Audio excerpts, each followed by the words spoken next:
ঈদ এবং বড় বন্ধে দুর্ঘটনা আমাদের দেশে নতুন না, কখনো হয়তো বেশি, কখনো হয়তো কম।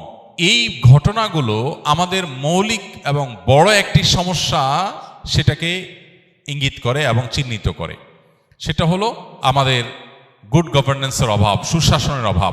ঢাকা থেকে ঈদের বন্ধে মিলিয়ন মিলিয়ন মানুষ, লক্ষ লক্ষ মানুষ বের হয়ে যায়, বরং কোটি মানুষ বের হয়ে যায় গ্রামে।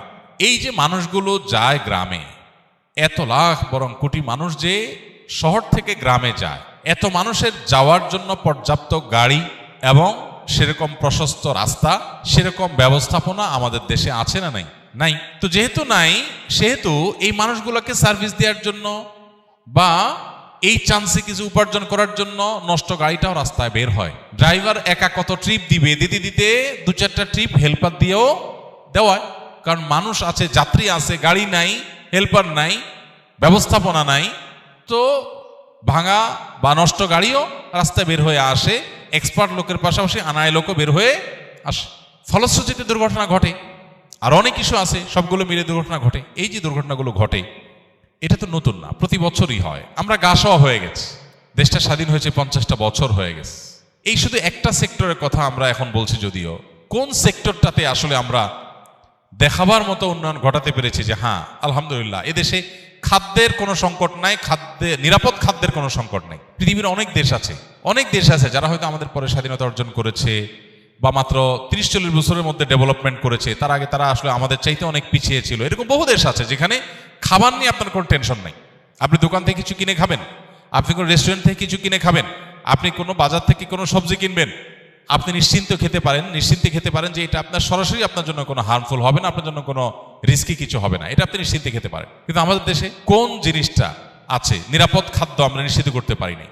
এক ঢোক পানি পান করব, নিশ্চিন্তে এই পানিটা পান করতে পারি, এতে আমার শরীরের প্রয়োজনীয় মিনারেল যা যা দরকার আছে সবকিছু এটাতে আছে, এটাতে ক্ষতিকর কিছু নাই, এটুকু নিশ্চিত আমরা আজ পর্যন্ত করতে পারি না। নিরাপদ ঔষধ, যে আমি সারা দেশে যে কোনো জায়গা থেকে মেডিসিন নেব, মেডিসিনটা নকল হবে না, ডেট এক্সপায়ার্ড হবে না এবং এটা 2 নম্বর হবে না, খারাপ কিছু হবে না, এটুকু নিশ্চিত, এই গ্যারান্টিটুকু আমরা আজও পর্যন্ত দিতে পারিনি মানুষকে।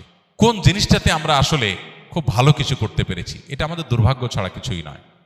আমরা আল্লাহ তাআলার কাছে যেমন ইস্তেগফার করা দরকার, সেই সাথে আমি মনে করি যে আমাদের এই সব সংকটের সমাধানে অনেকে অনেক ভালো ভালো আইডিয়া দিতে থাকেন, অনেকের কাছে অনেক ভালো আইডিয়া আছে, সবগুলো নির্ভর করে গুড গভর্নেন্স বা সুশাসনের উপরে।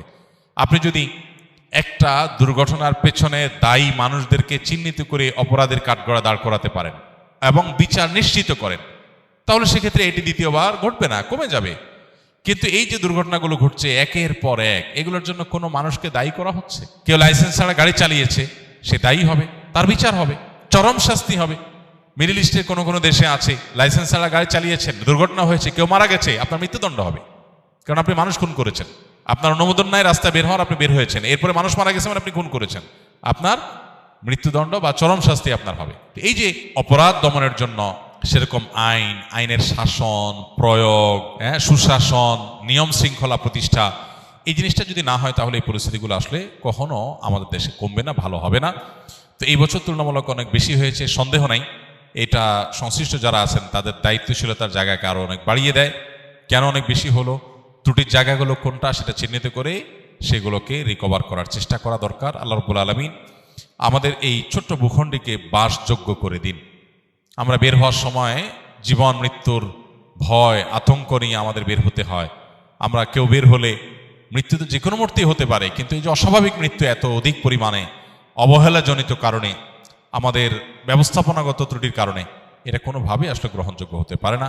আল্লাহ রাব্বুল আলামিন আমাদের যে সমস্ত মানুষগুলোকে আমরা হারিয়েছি ঈদের বন্ধে বিভিন্ন দুর্ঘটনায়, আল্লাহ তাআলা তাদের সবাইকে শাহাদাতের মর্যাদা দান করুন, ঈমানদারদেরকে আল্লাহ তাআলা মাগফিরাত নসিব করুন, আর শোক সন্তপ্ত পরিবারকে আল্লাহ শোক সইবার তৌফিক দান করুন। যার যায় সে জানে সে কি হারিয়েছে। অতএব এই মানুষগুলোর জন্য আমাদের যেমন দোয়া এবং তাদের জন্য এরকম সহমর্মিতা দরকার, ঠিক একইভাবে আমাদের উচিত সব কিছুর উপরে গুড গভর্নেন্সকে প্রায়োরিটি দেওয়া। একটা দেশ, আমাদের দেশকে যদি বর্তমান পরিস্থিতি যদি আমাকে জিজ্ঞাসা করা হয়, যে কাউকে জিজ্ঞাসা করা হয় যে দেশে যদি একটা কাজ সবচেয়ে প্রায়োরিটির সাথে করা দরকার মনে হয়, সেটা কোন কাজ হবে? তো আমার তো মনে হয় এই দেশকে গুড গভর্নেন্সের আওতায় আনা, সুশাসন প্রতিষ্ঠা করা, এটা হবে সবচেয়ে গুরুত্বপূর্ণ কাজ। এটা হলো একমাত্র কাজ যেটা আসলে অন্য সব কিছুকে ঠিকঠাক করবে।